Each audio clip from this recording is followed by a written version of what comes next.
5K down payment. Na Expander GLS ka na, ang pamilyang sasakyan, abot kayang halaga. The future family car is our Expander GLS Automatic. So guys, samahan niyo po akong ikutan at alamin kung bakit nga ba mabenta ang ating Expander GLS Automatic.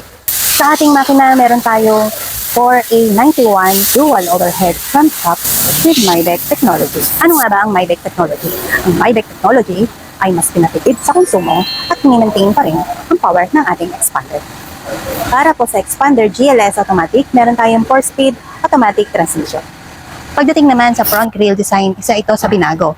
Meron tayong vertical grille design, continuous flow para dito sa ating headlight. Sa ating headlight, kung mapapansin ninyo, T-shape na po ang ating headlight.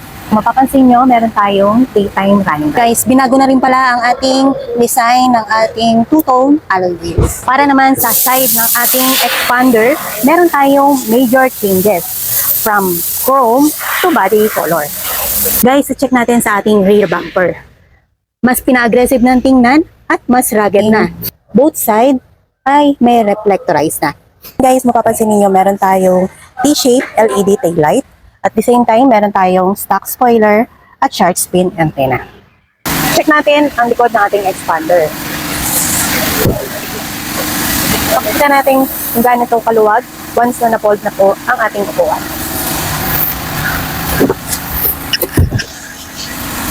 Ayun guys, nakita pa ninyo kung gaano kaluwag.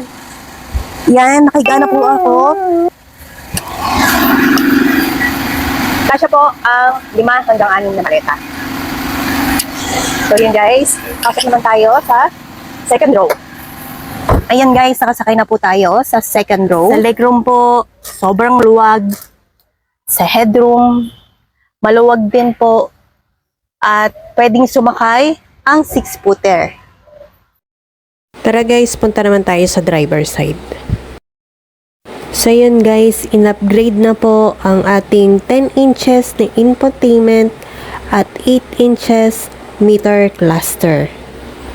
Ating steering wheel, equip pa rin tayo ng 3-spoke leather wrap. Meron po tayong control para sa radio system. At ito naman po para sa cruise control at sa hands-free button para sa ating infotainment system. At hindi mawawala ang ating control para sa ating side mirror at retractable button para po sa traction control. Kaya kung ikaw isang OFW or seaman, locally employed or business owner, tawagan niyo lang po ako sa 0920-126-3149. Tutulungan ko po kayong ipa-approve ang application.